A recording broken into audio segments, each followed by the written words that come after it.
सास की अंतिम इच्छा। देखिए माँ जी, वो पड़ोस की लूटन मौसी है ना, उनकी बेटा बहू उन्हें गोवा ले जा रहे हैं। अरे क्या बात कर रही है बहू, उसके तो ना मुंह में दांत है ना सर पर बाल, क्या करेंगी गोवा जाकर। अपनी अपनी किस्मत है माँ जी, लूटन मौसी मन में जुवाली है। अरे बहू, ये कैसा मरना हुआ जो पहले से ही पता है और ऊपर से गोवा भी घूमने जा रही है। बोला ना माँ जी, अपनी अपनी किस्मत है।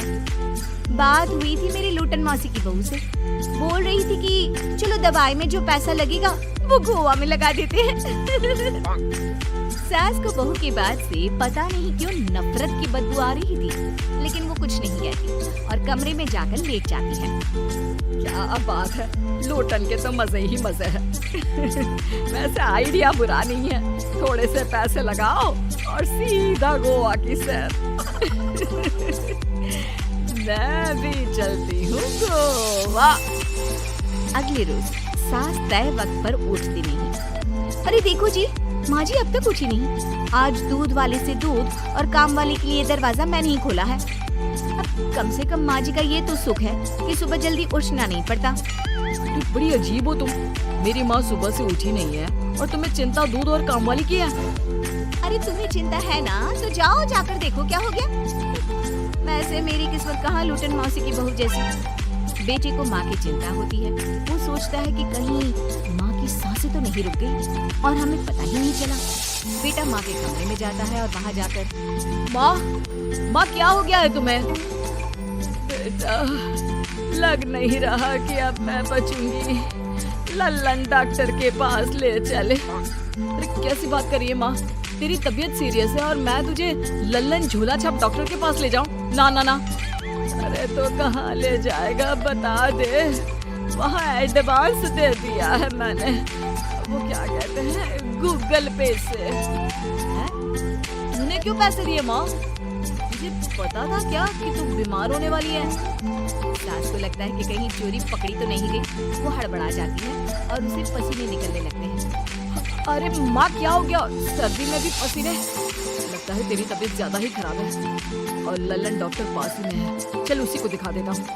माँ को लेकर बेटा डॉक्टर के पास जाता है, जहाँ माँ ने पहले ही पैसे देकर सेटिंग कर रखी थी। डॉक्टर के क्लिनिक में जाते ही डॉक्टर की ओवर एक्टिंग की दुकान खुल जाती है। हाय राम माँ जी, हे भगवान, अब तो कुछ नहीं हो सकता, ये तो मरने वाली है बेटा। हैं? भाई डॉक्टर है इसलिए इज्जत से बात करूंगा, नहीं तो मेरी माँ को देखे बिना ये बकवास करने के लिए तेरे मुंह में घूंसा मार देता।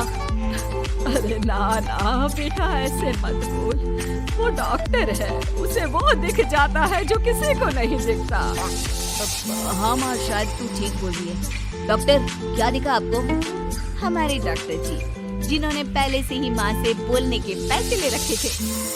यमराज, काला भैंस, वो तुम्हारी माँ को ले जा रहा है, ले जाओ इन्हें।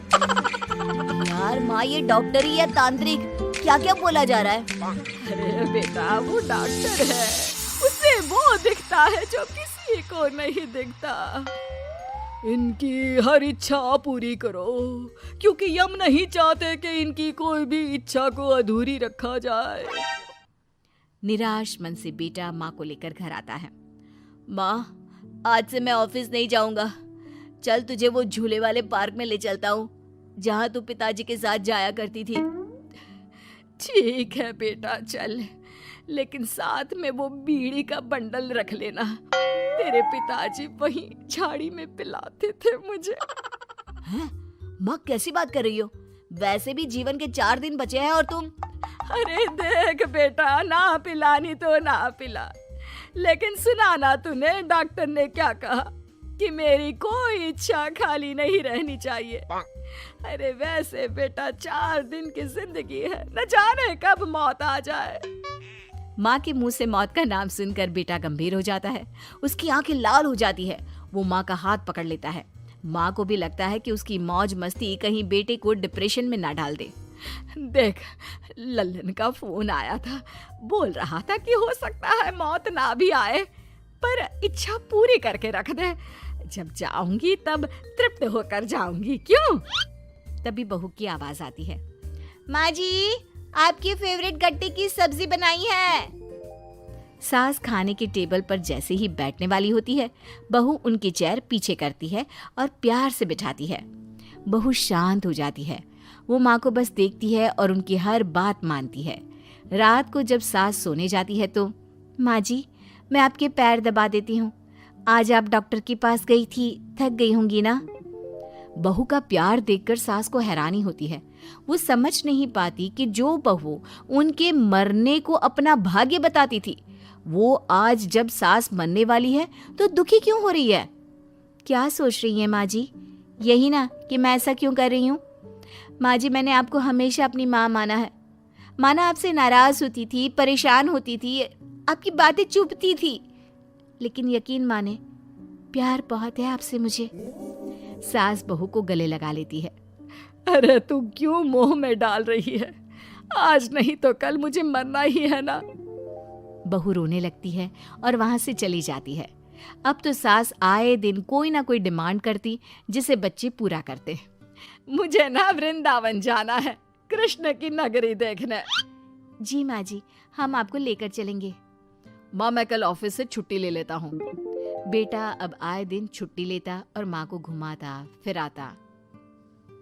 एक दिन बॉस कहते हैं, रमन क्या बात है? मैं देख रहा हूँ पिछले 1 महीने से तुम ना काम करते हो ना दाम, बस सारा दिन इमोशनल से बैठे रहते हो। ऐसे में तो कंपनी तुमको और नहीं रख पाएगी। मैं खुद ही नौकरी छोड़ने की सोच रहा था बॉस। वो क्या है कि माँ का आज नहीं तो कल कभी भी देहांत हो सकता है। इतना कीमती समय मुझे तो पल पल उनके साथ रहना होगा। पता नहीं कब वो मुझे छोड़कर चली जाए। और बेटा नौकरी छोड़ देता है। माँ मैंने नौकरी छोड़ दी है, आज से मैं तेरे पास रहूंगा। माँ जी मैंने भी बच्चों का नाम स्कूल से कटवा दिया है, अब हम सब आपके पास ही रहेंगे और आपकी सारी इच्छा पूरी करेंगे। अब सास को लगता है ये तो कुछ ज्यादा ही हो गया। अरे बेटा नौकरी नहीं करेगा तो खाएगा क्या? बच्चे स्कूल नहीं जाएंगे तो साल बर्बाद हो जाएगा। वो समझ नहीं पाती कि क्या करे, कैसे ये ड्रामा खत्म करे। बेटा बहू तुम लोगों से एक बात करनी थी।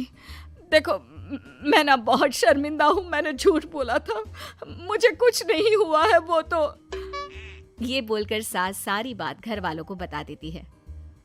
ओ माँ सच्ची? हे भगवान मैं जानता था माँ को कुछ नहीं होगा।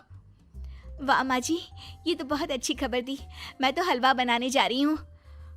तुम लोग मुझसे नाराज नहीं हो? नहीं माँ जी हम बहुत खुश हैं कि आपके मरने की खबर झूठी है।